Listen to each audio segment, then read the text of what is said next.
Welcome to Surya's TV. Good evening news. Ajit Singh Nagar American hospital వద్ద Anna canteen ప్రారంభించిన Vijayawada central నియోజకవర్గ శాసనసభ్యులు బోండా ఉమామహేశ్వరరావు.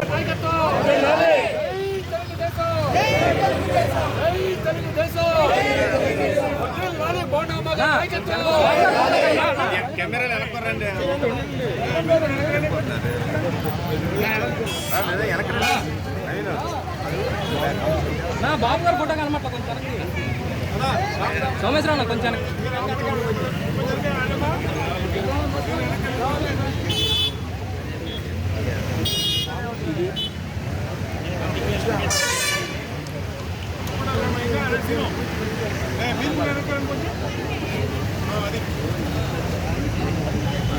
అందరూ చూడాలి.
అందరూ పడతారు క్యాంటీన్ మొత్తం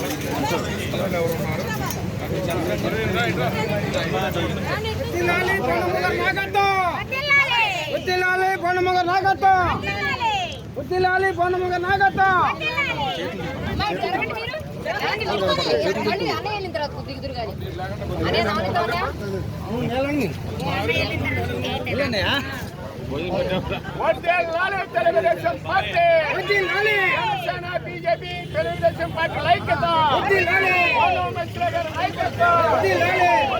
అన్నా క్యాంటీన్లో అన్నా క్యాంటీన్లో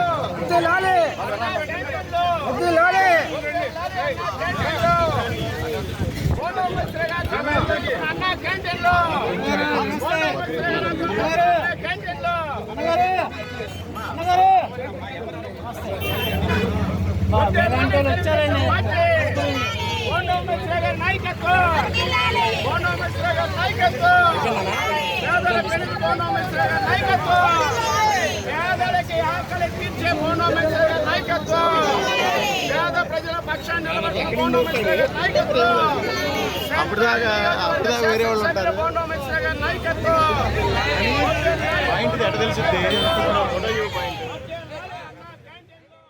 ముస్లిం సోదరులందరికీ పవిత్ర బక్రీద్ పర్వదిన శుభాకాంక్షలు తెలుపుకున్న మంత్రి కొల్లు రవీంద్ర. ముస్లిం సోదరులందరికీ కూడా బక్రీద్ శుభాకాంక్షలు.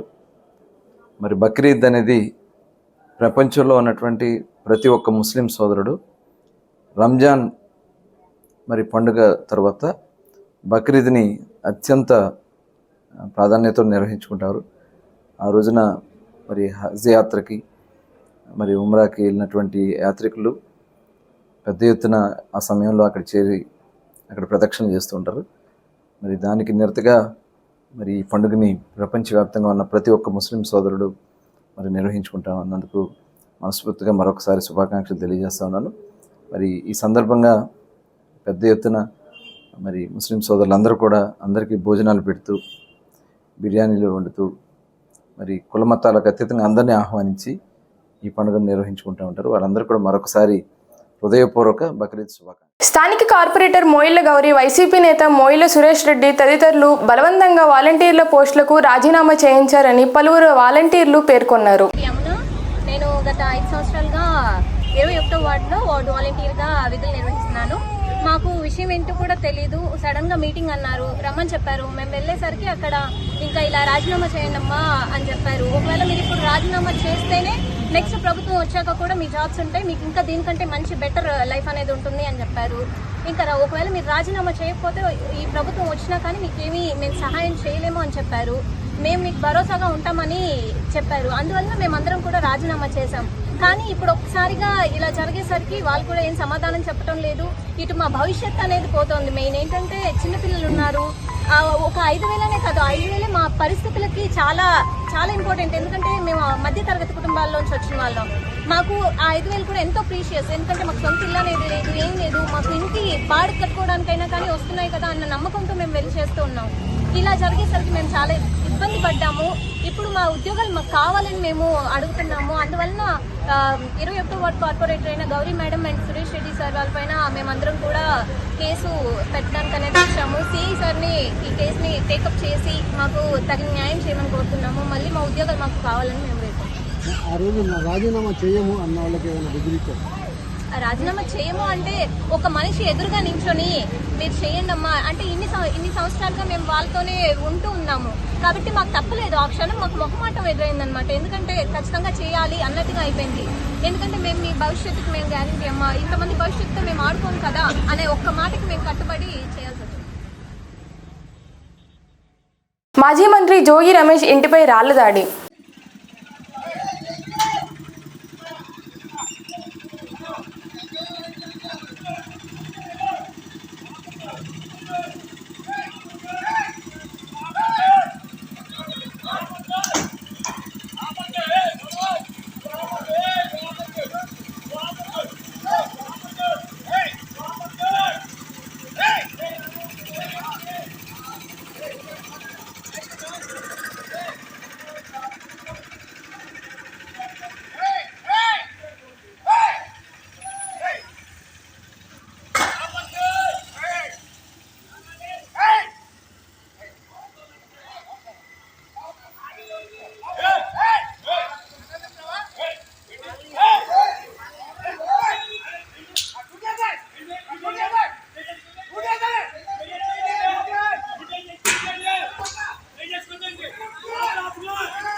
కృష్ణా జిల్లా మచిలీపట్నం పార్లమెంట్ పరిధిలో వైఎస్ఆర్సీపీ పార్టీ కార్యాలయం నందు మాజీ శాసనసభ్యులు సింహాద్రి చంద్రశేఖర్ పత్రికా సమావేశం నిర్వహించారు. పక్క మట్టి అమ్ముకుంటున్నారు, ట్రాక్టర్లు యథేచ్ఛగా తిరుగుతున్నాయి, అధికారులు పట్టించుకోవట్లేదని చెప్పారు.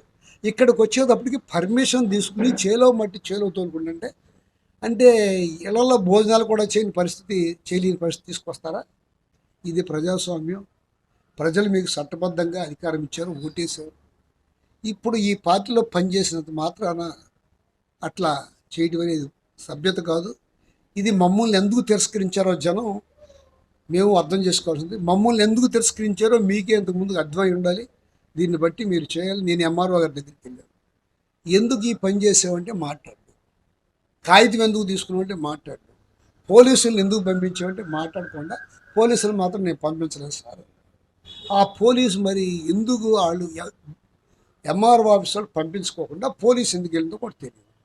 ఇది ఎస్పీ గారి దగ్గరికి కూడా వెళ్ళి మాట్లాడుకుంటున్నాను, ఎస్పీ గారికి కూడా రిపోర్ట్ చేస్తాను. ఇది సరైన పద్ధతి కాదు. నువ్వు ఒక పక్కన వ్యవసాయం గురించి మాట్లాడతా, ఇంకో పక్కన వ్యవసాయానికి చదును చేసుకుంటే చదును చేసుకుంటే వాళ్ళని మట్టితో లేకుండా బెదిరించడం, పోలీసులు పంపించడం, ఎంఆర్ఓని పంపించడం. ఇది నువ్వు పంపించినా ఒకరోజు 2 రోజులు ఆపగలవేమో కానీ చేలు బాగు చేసుకుంటా నువ్వు నీ అయాములో ఎక్కడా మట్టి బాగు చేసుకుంటానని నువ్వు ఒప్పుకోవాలి. కానీ నేను కలెక్టర్ గారి దగ్గర అప్పుడు పర్మిషన్ తీసుకుని చేలు బాగు చేయించుకోవడానికి మీ పర్మిషన్ అవసరం లేదు, చేలో మట్టి చేలో చేయించుకోవాల్సిందే అని అప్పుడే చెప్పి పర్మిషన్ తీసుకున్నాం. ఇటువంటి పనులు చేయడం సభ్యత కాదు. ఇంకా మమ్మల్ని రోడ్లెక్కి మేమే అల్లరి చేసామనే పరిస్థితికి తీసుకొచ్చేదాకా చేయబాకండి. మీకు ఇచ్చిన ఆ అత్యధిక భారీ మెజార్టీతో గెలిచిన దాన్ని మీరు కాపాడుకోమని నేను కోరుకున్నాను. నేనైతే దీంట్లో ఒకటి అనుకుంటున్నాను, ఖచ్చితంగా ఈ ఎలక్షన్ నీకు నాకు జరిగిన ఎలక్షన్ కాదు, ఇది అందరికీ తెలిసిందే. ఇది నువ్వు ఒక్కసారి మరలా ఆలోచించుకుని ఇటువంటి పనులకు పాల్పడొద్దని, ముఖ్యంగా ఈ నియోజకవర్గాన్ని ప్రశాంతంగా ఈ వార్తలు ఇంతటితో సమాప్తం.